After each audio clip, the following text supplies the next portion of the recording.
खुश आमदीद दोस्तों, आप सबका स्वागत है। मैं हूं डॉक्टर इश्तियाक अहमद। मैंने जो ये नई सोलो सीरीज़ शुरू की हैं, उनका मकसद ये है कि पाकिस्तान के जो ये ओवरऑल बहरान है ना, पॉलिटिकल स्टेट के लेवल पे और इकॉनमी का, अ, अगर ये चलता रहा तो ये मुल्क बिल्कुल कायम नहीं रह सकता। बाहर से जो हमारी मदद आती थी ना प्रॉक्सी वॉर्स लड़ने के लिए, कभी इधर इन्वॉल्व हो गए अफ़गानिस्तान में, कभी कहीं और पंगा ले लिया, वो सारे जो फंडिंग है वो ख़त्म हो गई है। अब आपको you will have to make some very responsible decisions और आपको बहुत बड़ी चेंज करनी पड़ेगी। एक बात कांस्टेंट है मेरी सारी बातों में कि पाकिस्तान की बका जो है हिंदुस्तान से दुश्मनी में नहीं बल्कि हिंदुस्तान में दोस्ती के साथ है। ये एक कांस्टेंट है मेरी सारी आर्गुमेंट्स में होगा। और मैंने कई लोगों को कंसल्ट किया है जो मुझसे ज़्यादा पाकिस्तान का दर्द रखते हैं। उन सबको समझ आती है कि पाकिस्तान ने अपना सत्यानाश एक बेमायनी, बेकार, बेहुदा कॉन्फ्रंटेशन विद इंडिया के साथ किया है। ये कहने के बाद अब हम आते हैं पाकिस्तान की। बेसिकली हमने 2 वीडियोस इस सीरीज़ में कर ली हैं। अभी मैंने कि Pakistan is borrower number 1 in the world market, दुनिया से आप लेते हैं। और मुझे किसी ने बताया कि पाकिस्तान की एक्चुअली डेट जो है 130 बिलियन हो चुकी हुई है, जिसमें अब ये 2.3 बिलियन भी ऐड हो जाएगा। तो so the debt burden is increasing in Pakistan. फिर हमने बात की थी कि अगर पाकिस्तान को एक रिस्पॉन्सिबल गवर्नमेंट बनना है तो जो हमारे है ना ये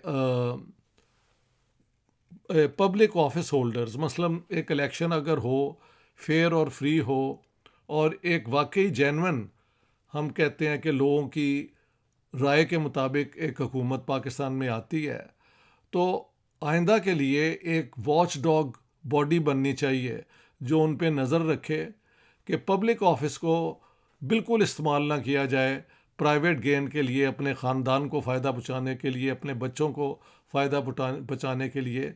ये तोशा खाना की जब लिस्ट आई है तो वो सारे ये हमाम में सब नंगे वाली पोजीशन बिल्कुल क्लियर हो गई है। तो आज का वीडियो जो है वो हमारा बेसिकली डील करेगा कि हमारी कितनी कमज़ोर पोजीशन है दुनिया की इकॉनमी में। मेरे दोस्त नसीम चौधरी जो पाकिस्तान के एक बड़े बिजनेसमैन हैं, उनको पाकिस्तान में अवार्ड भी मिला है। हाँ जी। और वो अब अमेरिका में हैं। तो वो मुझे बता रहे थे कि देखें पाकिस्तान की जो एक्सपोर्ट्स हैं ना सालाना, वो हैं 30 बिलियन। 30 बिलियन यूएस डॉलर की हम एक्सपोर्ट करते हैं।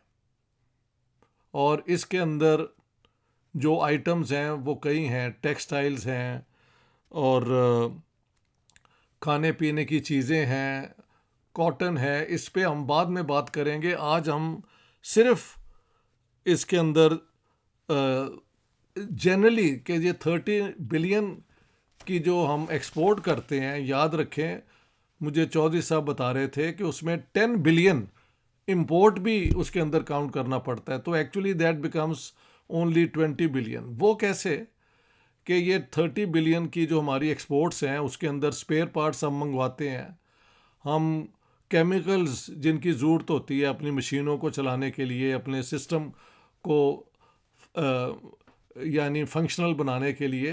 तो एक्चुअली हमारी एक्सपोर्ट्स हैं only 30 billion US dollars, which is nothing for a country of 225 million. हमारे लीडर्स ने, हमारी हुकूमतों ने स्वाय लूट मार अपनी करने के कभी ध्यान नहीं दिया कि यहाँ पे क्या हो सकता है और कैसे हम इन चीज़ों को ठीक कर सकते हैं।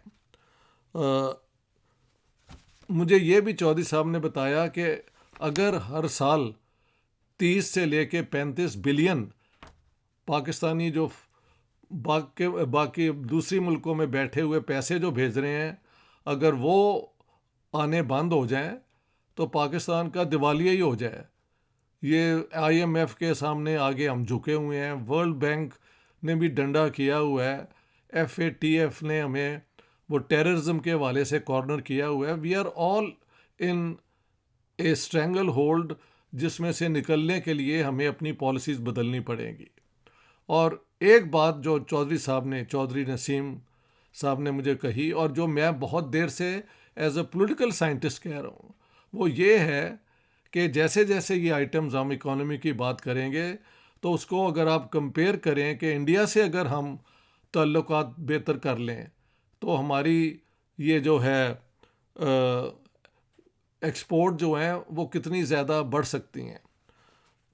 हमारी जो मसलन मेन एक्सपोर्ट्स हैं उनमें से एक है टेक्सटाइल। टेक्सटाइल के अंदर what do we actually export? Low value adding items, तौलिए और bed sheets. This is the main items we, और इनमें से जो आपको इनकम मिलती है वो बहुत कम है। इसके बरक्स इंडिया जो है वो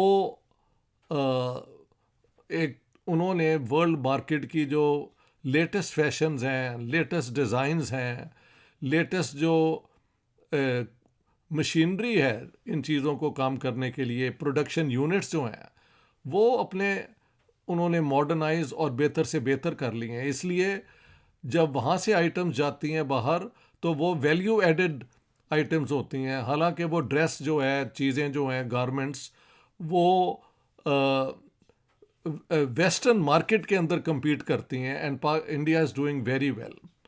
मेरे ख्याल से अगर यहाँ पे क्योंकि टेक्सटाइल्स का जिक्र हो रहा है तो we also know that Bangladesh is a fantastic success story. वहाँ पे तो कॉटन उगती कहीं नहीं यार, सारे बांग्लादेश में। और मुझे ये भी ख़बर है कि पाकिस्तानी इंडस्ट्रियलिस्ट तंग आके, क्योंकि हमने कॉटन ग्रोइंग को ख़त्म कर दिया है और इसकी बजाय ये जो हमारा शुगर माफिया है उसने बहावलपुर और सिंध और बाकी इलाकों में जहाँ ये कपास कॉटन ग्रो की जाती थी वो उसके प्रोडक्शन को ख़त्म करके वहाँ पे शुगर की प्रोडक्शन जो है, गन्ना प्रोडक्शन लगा दी है। और ये जो है शुगर माफिया, वो उसकी कमाई भी बहुत ज़्यादा हो जाती है, उससे फ़ायदा शॉर्ट टर्म में हमारे किसान को भी है कि जल्दी पैसे मिल जाते हैं। कॉटन की जो है प्रोडक्शन, उसमें इंडिया ने क्या किया है, उन्होंने जो बीज इस्तेमाल वो करते हैं वो एडवांस किस्म के हैं और इसीलिए उनकी textile export 95 billion US dollars तक है और वो एकदम बढ़ रही है। हमने वही पुराने जो सीड्स हैं वो इस्तेमाल कर रहे हैं और बजाय कि वो हमारी प्रोडक्शन बढ़ती टेक्सटाइल्स की, वो 6 बिलियन तक नीचे आ गई। अब कोशिश हो रही है कि थोड़ा सा इंक्रीज़ किया जाए तो it may go up to 6 to 7 billion, लेकिन कहाँ 95 बिलियन इंडिया की है and where do we stand? तो क्या इंडिया के साथ अगर हम कोऑपरेट करें हमें इसमें फ़ायदा नहीं है? What do we lose? मुझे ये समझ नहीं आती कि ये पाकिस्तान के हुक्मरान वहाँ पे जाके यूनाइटेड नेशंस में कश्मीर का स्यापा जो है शुरू कर देते हैं। लोग तंग आ चुके हैं पाकिस्तान में इस बेहुदा किस्म की वो कैंपेनिंग में। ये सारा ख़र्चा जो है, बल्कि जो प्राइम मिनिस्टर और उसके साथ जो डेलीगेशन गए थे, why did they have to go all the way to make the same statement they made last year? I tell you, Pakistan को अपने इकॉनमी को जब तक ठीक नहीं करेंगे कोई फ़ायदा नहीं होगा पाकिस्तान को। सो लेट्स, आज हमने सिर्फ पाकिस्तान की जो टोटल एक्सपोर्ट्स है उस पर बात की है और बताया है कि 30 बिलियन यूएस डॉलर की जो एक्सपोर्ट हम करते हैं उनमें वैल्यू एडिंग आइटम्स कोई भी नहीं है।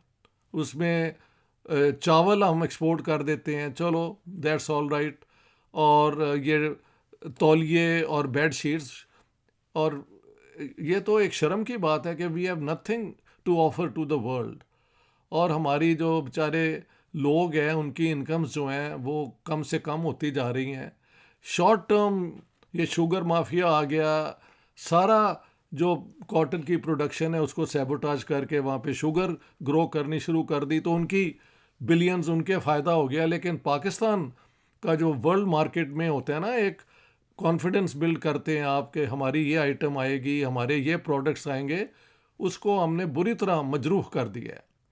तो I would like to only focus today on, let's say, कि हमारी एक्सपोर्ट्स क्या हैं, जिसमें 10 billion actually is has to be deducted, आपको माइनस करना पड़ेगा, बिकॉज जो हम 30 बिलियन एक्सपोर्ट करते हैं उसमें 10 बिलियन तो खर्चा हमारा इंपोर्ट में हो जाता है। स्पेयर पार्ट्स मंगवाना, मशीनरी के, हाँ जी, टूट जाए तो उसको रिप्लेस करना, और लेकिन उसके अंदर आगे बढ़ने की जो कुव्वत है हमारी वो बिल्कुल कमज़ोर हो चुकी है बिकॉज ऑफ बैड पॉलिसीज़ और शॉर्ट टर्म ये जो हैं शुगर माफिया, और इन लोगों ने जो हमारा कॉटन बेस था प्रोडक्शन का उसको भी अंडरमाइन किया है। तो I thought I put this on record with you, and ये मैं बार बार इसलिए कर रहा हूँ एक के बाद एक के हर सेक्टर पे, और विद इन दैट सेक्टर सब सेक्टर पे हम बात करें कि क्या होना चाहिए। So thank you very much my friends. I hope somebody in Islamabad is listening and one day they even learn कि पाकिस्तान के साथ पेट्रियटिज़म का मतलब ये है कि लोगों की बाइंग पावर बेहतर हो, उनका स्टैंडर्ड ऑफ लिविंग बेहतर हो, और सिर्फ ये लूट मार वाला जो माफिया है जिसका बहुत असर होता है पाकिस्तान के कॉरिडोर्स ऑफ पावर में, उनको उनको टैक्स किया जाए, they should be heavily taxed, और बाकी इम्पोर्टर्स और इनको रिलीफ ज़्यादा मिलनी चाहिए। So thank you very much, see you letter.